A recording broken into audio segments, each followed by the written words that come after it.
there's a growing debate about gentrification and its role in DC culture. Some people say that it's making neighborhoods cooler for millennials and adding to the DC scene. However, there are some who think differently, and Chandelier Duster has more on how gentrification is affecting local businesses in the district area. Thanks, Christina. If you've lived in DC for quite some time, you may have noticed some changes taking place throughout your area. Higher taxes and rent is affecting local businesses across the DC area. I spoke to one local business owner in Bloomingdale who says she's seen firsthand since 2008 how gentrification has not only affected her business, but it's also affected those who've been living there for a long time. The process of building and developing new businesses in lower-income neighborhoods has started a debate on how it's affecting those who live there. Renovated buildings and new restaurants in neighborhoods such as Petworth and Columbia Heights are some of the benefits of gentrification, but it comes with a cost. One family-owned Bloomingdale business of 50 years felt the negative effects of gentrification and closed its doors Sunday night. Latasha Jackson Martin, co-owner of Jack & Company Hairdressers, says she was given a notice to vacate in December.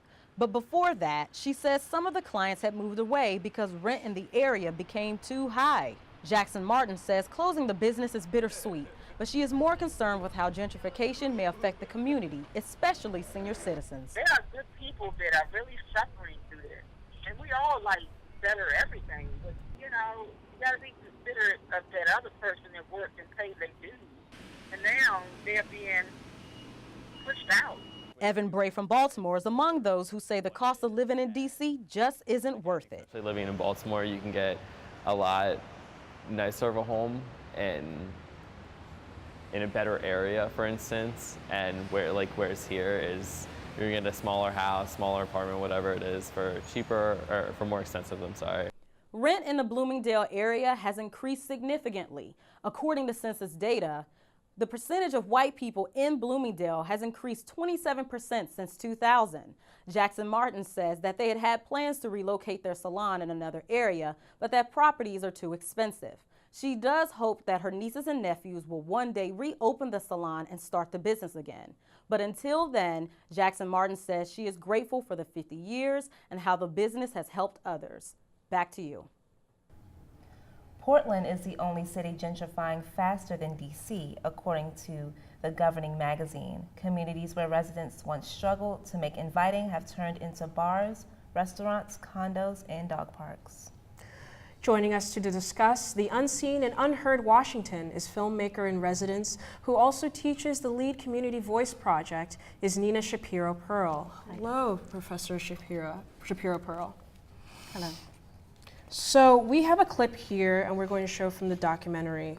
The Only People in Town is the name of the documentary. This captures the residents that talk about their times living here in the district area and specifically in the Frederick Douglass community. So we're going to go ahead and jump to that clip. Brings back very precious memories to me of my growing up time. Now I just see a bunch of homes that don't really mean anything to me. So what was the inspiration behind that film? Well, I teach 2 courses at American that come within this project called the Community Voice Project. And my students are involved in capturing the stories of people in the district in Greater Washington that often don't get heard.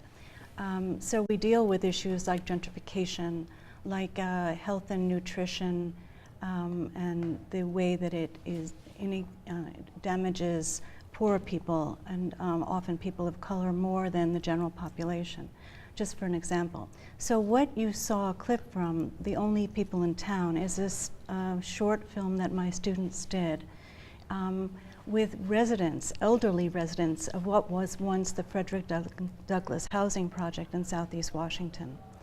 And while they grew up in segregated Washington, they also have very strong memories and bonds between them of a community that really looked out for each other. And though it was separated, you know, as Southeast Washington is, by the Anacostia River, and they were really unto themselves, they felt special amongst each other and they called it, one person interviewed said, we felt like we were the only people in town. It's not to romanticize a segregated past, but it's to talk about when communities were tight and there were professionals and working class people living near each other and looking out for each other. There were very strong bonds that grew up. And this is what these older folks today are discussing and actually have organized to stay in touch with each other. So my students, in working with the Anacostia Community Museum in Southeast Washington, were brought into this story, and they told a beautiful short film called The Only People in Town. And it's one of 30 films that my students, short documentary films that my students have produced over 8 years that really are about capturing what I call the voices of unseen and unheard Washington. So we've been using the term gentrification. Can you define that for us? This is not an exact social definition, but I can talk about, in general, the trend where poor people are being pushed out of what have been their homes for generations upon generation to make way for high rises, lofts, new kind of housing that will provide for the incoming masses of many young people, black and white and Latino and Asian. I mean, it's not limited to white people, but it is a gentrifying population that has more money, is willing to pay top dollar for places in what are becoming trendy areas. The downside is that the poorer people, working class people that have lived here and own the house perhaps through their families, are losing that because they simply cannot pay the taxes that are now required in areas like that. So they sell out, and where do they move? Where do they go?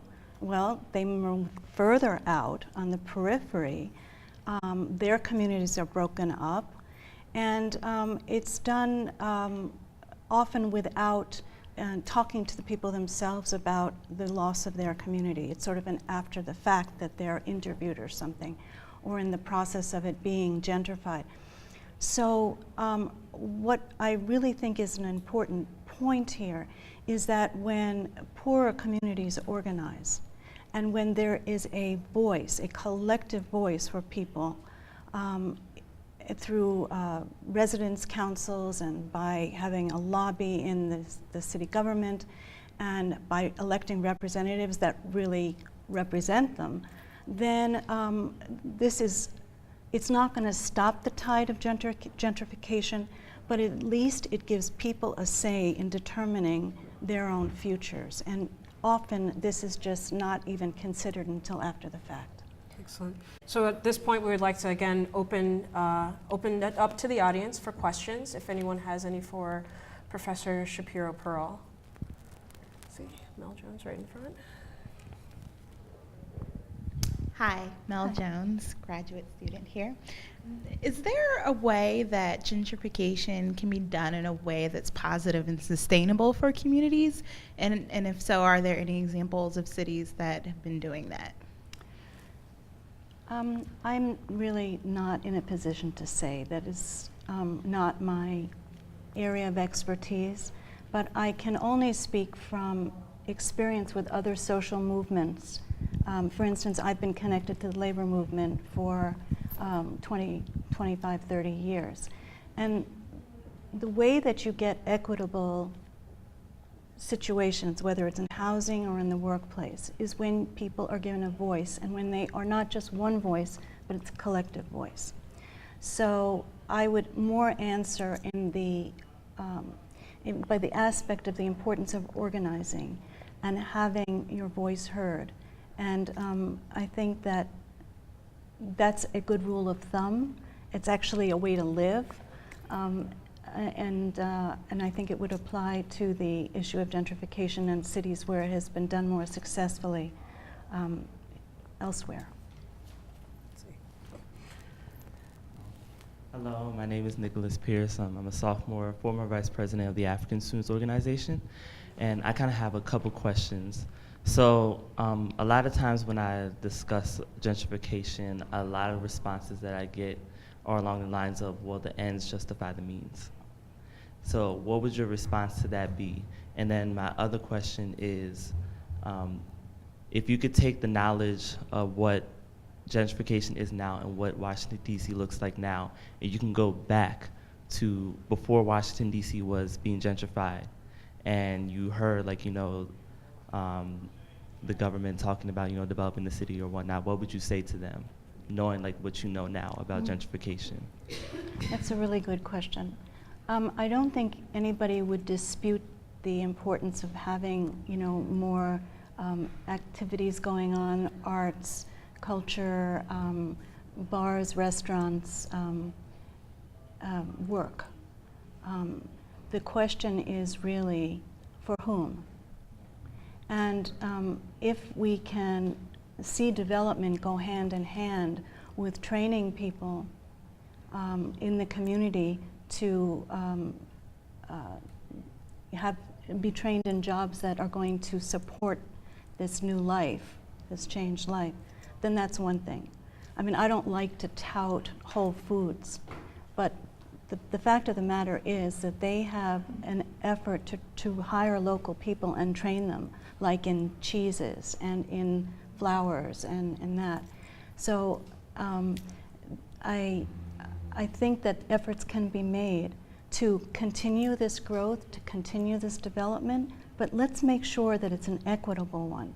Let's make sure that there's affordable housing made available to people, not just lip service, but serious, places that people with less funds can live, alongside of this tremendous loft. And it's not only, it makes sense in a social way where there's more equity all around, but it's morally correct. And I don't think we should leave our morals, at the side and only look at the ledger, the accounting.